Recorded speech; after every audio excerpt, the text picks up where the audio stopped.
ఇంతవరకు సంజయుడు మాట్లాడాడు. సంజయు వాచ, ధృతరాష్ట్రుడు మాట్లాడు, ధృతరాష్ట్ర ఉవాచ, అర్జునుడు మాట్లాడు, అర్జున ఉవాచ, భీష్మ ఉవాచ. మీరు మనం పారాయణ చేసే స్తోత్రములలో పార్వత్యువాచ, ఈశ్వరువాచ అని రకరకాల ఉవాచలు మనం వింటూ ఉంటామండి. కానీ శ్రీకృష్ణ భగవానుడు మాట్లాడేటప్పుడు శ్రీకృష్ణ ఉవాచ అని రాదండి, శ్రీ భగవాను వాచ అని వస్తుంది. సాక్షాత్ భగవంతుడు, కృష్ణస్తు భగవాన్ స్వయం. 6 అపూర్వమైన గుణములు. ఎవరు భగవంతుడు? నిన్న మనం అనుకున్న భగవద్గీత జీవుడెవరో తెలుపుతుంది, భగవంతుడెవరో తెలుపుతుంది. భగవంతుడంటే 6 పరిపూర్ణ లక్షణములు కలిగిన వారట. అలానే ఎటువంటి చెడు లక్షణము కూడా లేనివాడినే భగవంతుడు అంటారు. ఏంట 6 పరిపూర్ణమైన లక్షణములట అంటే సకల సౌందర్యం కలిగిన వాడటండి. మీకు ఓ విషయం తెలుసా? కృష్ణుడి గురించి అంటారండి, కందర్ప కోటి కమనీయ విశేష శోభ. ఆ శ్రీకృష్ణ భగవాను దర్శనం చేస్తే అట, ఆ కృష్ణుడిని చూస్తే అట, మన్మధుడు కూడా కళ్ళు తిరిగి కింద పడిపోతాడటండి. అందుకే ఆయనని మదన మోహనుడు అని అంటారు. సకల సౌందర్యం ఆయన సొంతం అటండి. 2వ లక్షణం ఏంటో తెలుసా అండి భగవంతుడికి ఉండాల్సింది? సకల ఐశ్వర్యం. ఈ ప్రపంచంలో కొంతమంది లక్పతీలు ఉంటారండి, కొంతమంది కరోడ్పతీలు ఉంటారండి, కొంతమంది అరోడ్పతీలు ఉంటారండి. కానీ మన స్వామి మాత్రం లక్ష్మీపతి.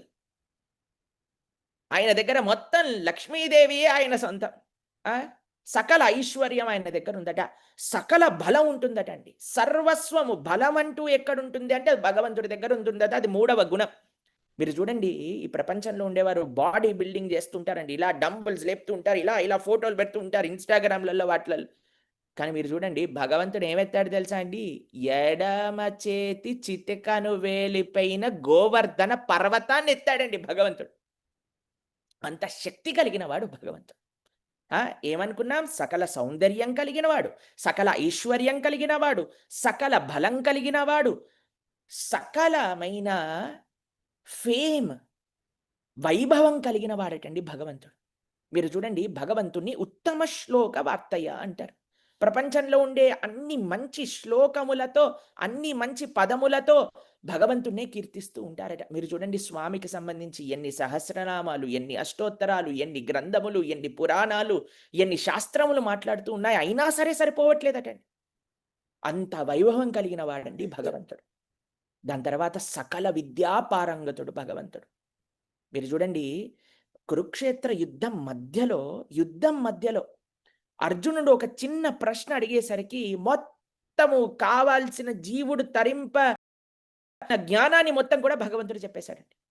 అందుకే మనం జ్ఞానానందమయం దేవం నిర్మల స్ఫటికాకృతిం ఆధారం సర్వ విద్యానాం హయగ్రీవం ఉపాస్మహే అని స్వామిని కీర్తిస్తుంటాం. అలా సకల విద్య ఆయన లోపల నుంచే వస్తూ ఉంటుందట.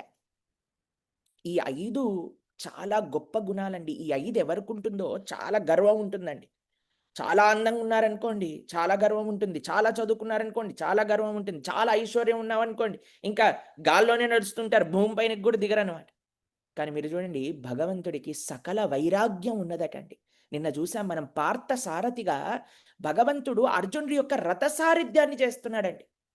ఇంత గొప్పవాడైనా సరే, అంత భక్త సులభుడైన భగవంతుడు ఇప్పుడు మాట్లాడబోతున్నాడు. ఎవరిని ఉద్దేశించి అంటే, కొద్దిగా మనసులో బాధ ఉన్న అర్జునుడితోటట. పాపం ధైర్యము కోల్పోయిన అర్జునుడితోటట. సందిగ్ధతలో పడిపోయిన అర్జునుడితోటట. పెద్ద యోధుడు, మహానుభావుడు అయినా సరే కొద్దిగా కష్టంలో ఉన్నాడండి. ఆయనను ఉద్దేశించి భగవంతుడు మాట్లాడబోతున్నాడట. శ్రీ భగవానువాచ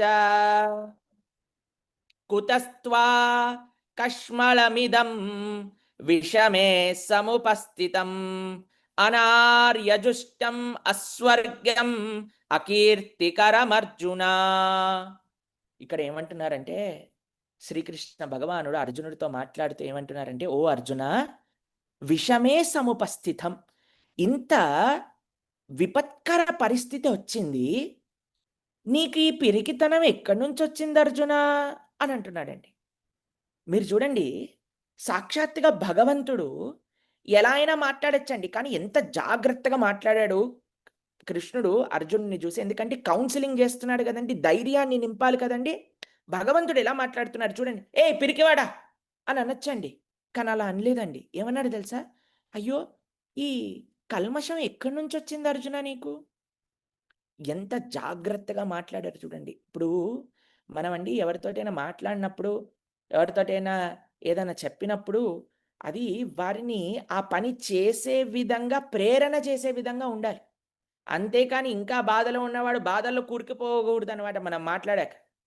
ఇంకా కష్టాల్లో ఉన్నవాడు వారిని వీడి దగ్గరికెందుకొచ్చానురా అని పారిపోకూడదు మన దగ్గర నుంచి.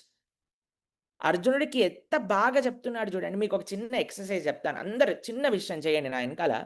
మీ చెయ్యుందా? అరచెయ్యుందా? అరచెయ్యి ఇలా పెట్టండి. అరచెయ్యి ఇలా మూతి దగ్గర పెట్టుకొని అనండి. అనండి. వేడి గాలి తగులుతుందా మీకు? చేతికి వేడి గాలొస్తుందా? సరే వేడి గాలొచ్చింది గదండీ! ఇప్పుడు ఒక చిన్న విషయం జెప్పండి. మీ నోరుని ఇలా రౌండ్‌గా తిప్పండి. ఇలా పెట్టండి. ఇలా బెట్టి ఊదండి. అని ఊదండి. రౌండ్‌గా జేసి ఊదండి. ఇప్పుడు చల్లగాలొస్తుందా మీకు? జూడండి. మీరు ఒకటే నోటి నుంచి ఒకసారి వేడి గాలి చేయగలుగుతున్నారు. అదే నోటి నుంచి రౌండ్ చేసి గాలి ఊదితే చల్లటి గాలొస్తుంది. మనము మన దగ్గరుండే నోటి నుంచి వేరే వాళ్ళకి మంచి చేసే మాటలు మాట్లాడగలుగుతాం. అదే నోటి నుంచి వేరే వాళ్ళకి హాని చేసే మాటలు గూడా మాట్లాడొచ్చు. మన చేతుల్లో ఉంది. మనం ఏమి మాట్లాడాలనుకుంటున్నాము, ఎలా అనుకుంటున్నామని. నోరొకటే అందరికి భగవంతుడు ఒకటే నోరిచ్చారండి. కానీ దాన్ని ఎలా ఉపయోగిస్తాము అన్న దాన్ని బట్టి మన ఫ్యూచర్ ఏంటో డిసైడ్ అయితూ ఉంటుందండి. అందుకే ఏం మాట్లాడాలట అంటే ఏది నోటికొస్తే అది మాట్లాడకూడదటండి. చాలా జాగ్రత్తగా మాట్లాడాలట. ఆలోచించి మాట్లాడట. భగవంతుడు చూడండి ఎంత ఆలోచించి మాట్లాడుతున్నాడో. అయ్యో! ఆల్రెడీ ఈయన బాధలో ఉన్నాడు. "ఏ పిరికోడా ఏంట్రా యుద్ధం చేయట్లేదు" అనంటే ఇంకెంత బాధపడతాడు. కానీ చెప్పాల్సిన వస్తువు కూడా చెప్పాలి గదా! "అయ్యో! ఎందుకయ్యా ఈ కల్మషం ఎక్కడి నుంచొచ్చింది అర్జున?" ఇప్పుడు చూడండి ఒకాయన, "ఏ పేదోడా" అనంటే, అయ్యో! ఈ పేదరికం ఎక్కడి నుంచొచ్చింది? ఈ రెండిట్లో ఎంత మార్పుంది చూడండి మాటలలో. కాబట్టి మనం మాట జాగ్రత్తగా మాట్లాడాలి. మనం ప్రతి ఒక్క మాట ఎలా ఉండాలి అంటే, తేనె పూసి మాట్లాడితే ఎలా ఉంటుందో అలా ఉండాలట. అలా తేనె పూసి మాట్లాడమన్నారు కదా! అని వేరే వాళ్ళు ఏం చేస్తున్నా సరే తేనె పూసినట్టు పర్వాలేదు, పర్వాలేదు అనకూడదండి. ఇప్పుడు కృష్ణుడు చూడండి మంచి చెప్తున్నారు. కానీ తియ్యగా చెప్తున్నాడాయనకి. భగవద్గీతలో ఒక విశేషం చెప్తాను. అందరూ కూడా నోట్ డౌన్ చేసుకునే ప్రయత్నం చేయండి.